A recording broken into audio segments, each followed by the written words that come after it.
In this video, I'll demonstrate using the 8 primitive data types in Java here, and also declaring and initializing a variable using the string class, and then the different literals in Java, and also the difference between declaration or when you declare, initialize, and assign. Okay, let's start. So before anything else, we will start with the class declaration.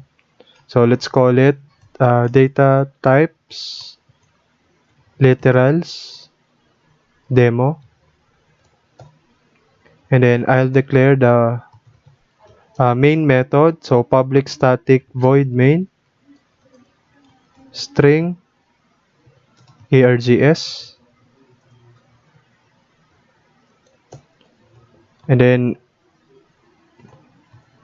I'll put this comments inside this. This will serve our guide for this demonstration.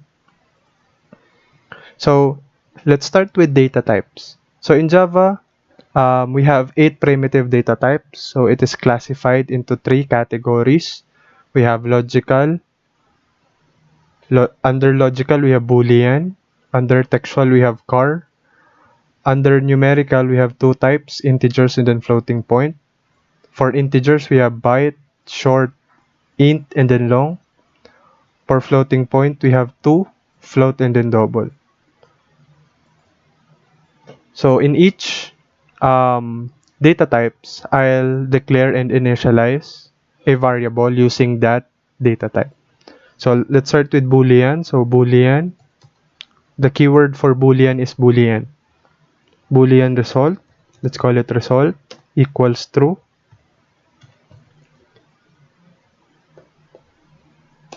So for car letter equals a certain letter. So character literals should be enclosed using single quotation. Okay? So, okay, let me save it first, our program. So I will save it on my drive D and then Java demonstration folder.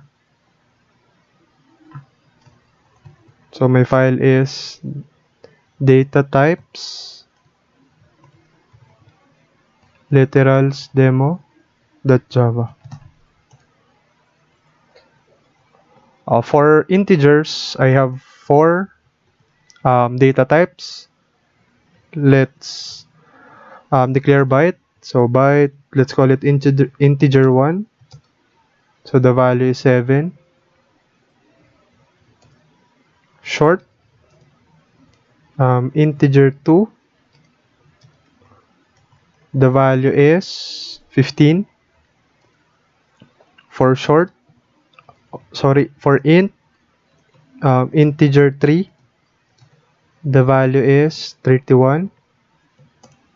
For long, integer 4. Let's put 63 here. Okay? So these 4 data types are the same. They are both integers, whole numbers. It may be positive or negative, but the only difference is their range. Okay?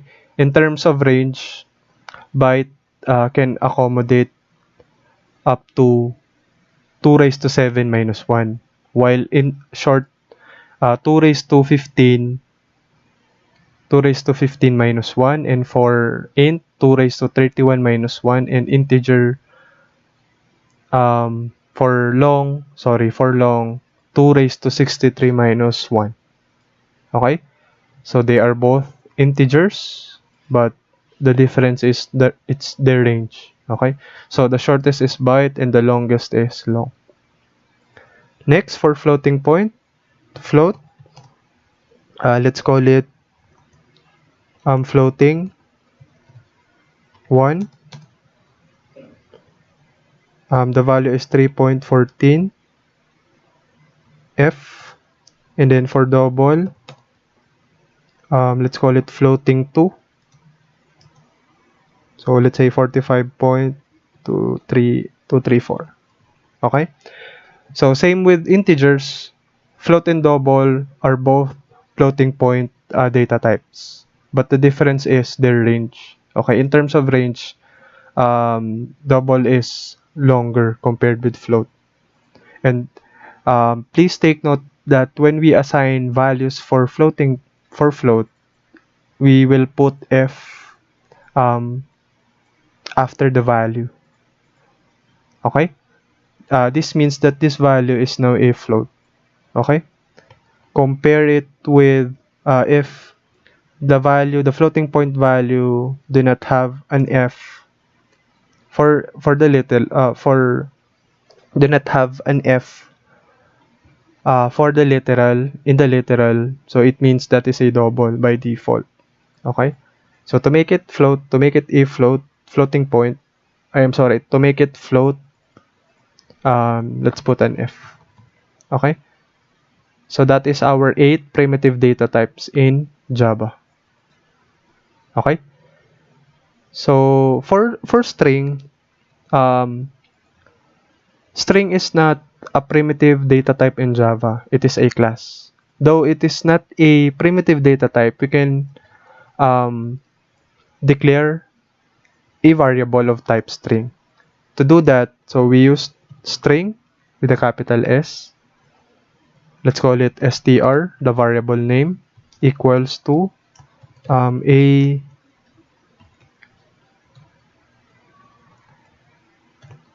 value, a string.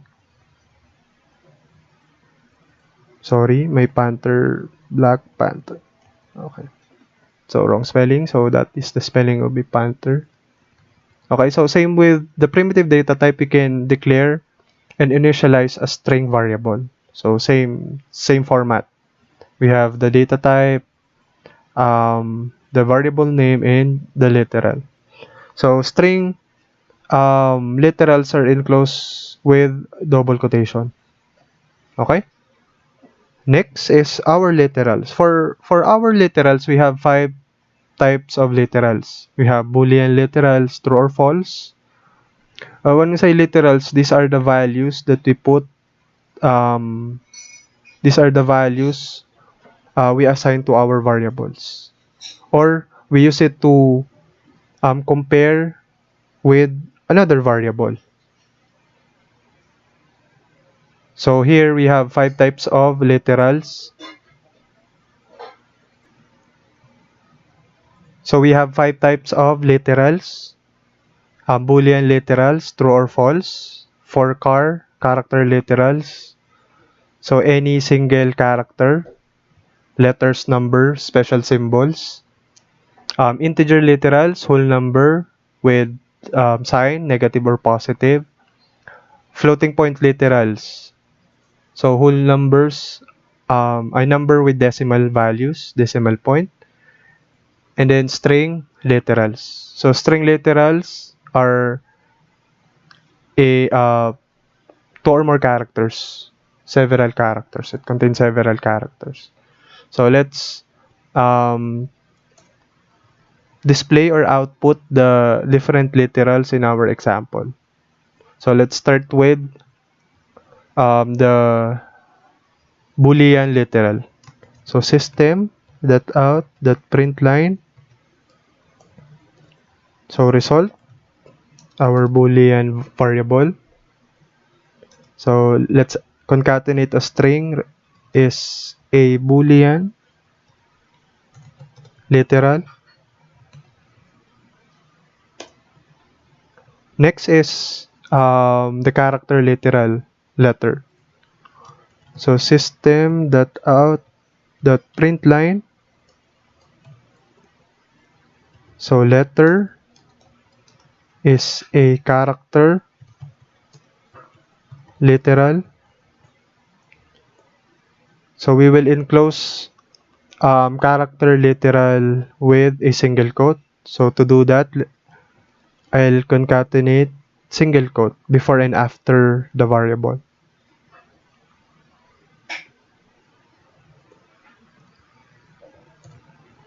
So when um, when single quote or double quotation is part of the string, okay, we are required to put the escape character forward slash. Okay. Next is the integer literal. So system dot out dot print line. So we will just use the integer here, integer 3. Integer 3 is an integer literal. Next is the floating point. System dot out dot print line. So we will use floating 2. Floating 2 is a floating point literal. Last is our string literal. System dot out dot print line. Str is a string literal. So we will, same with the character literal, we will enclose it with, but for string we will enclose it with double quotation. So again, we will use forward slash. This is the escape character. Okay. So at this point, let's try to compile and execute our program. So I'll open CMD. So I will locate first my file. So I'll save it on drive D, Java demonstration folder. And then I'll now compile our program. So data types, literals demo.java. Okay, it is successfully compiled. Let's now execute or run our program. So Java data types literals demo. Okay, so here are now our um, different kinds of literals with examples.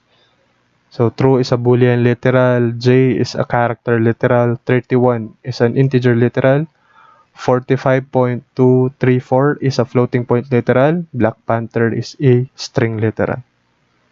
Okay? Okay, next. So in here, we will differentiate how to declare, initialize, and then assign. So to remember this, we will I will put here the format. Okay, if you see this format, or you can now identify if it is declaration, initialization, or assignment. So in declaration, um, we have a data type and then a variable only, and then a semicolon. Okay. So for example, int. So for example, int age. Okay. So this is a declaration. For initialization, we have now an initial value. So aside from declaration,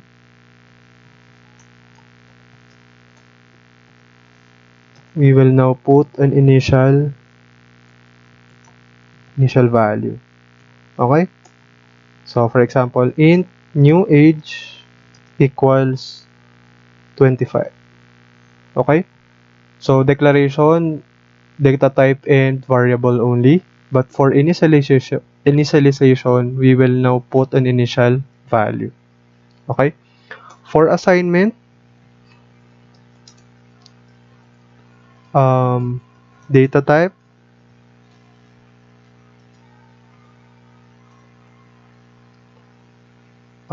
let me check my spelling. So variable, I'm sorry, it's not data type. It is the variable name equals, it's either a literal or another variable or an expression, and then semicolon. So example, so for assignment, there should be an existing declaration. We will just put a value for that variable. So for example, age.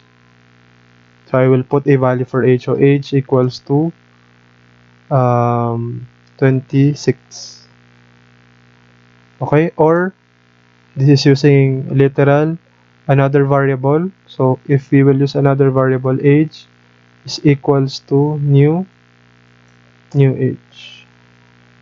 Or if we want to use an expression, so age equals new age plus 1. Okay? So all of these three, we call it assignment. Okay? So that's all for this video. Okay? So thank you for watching.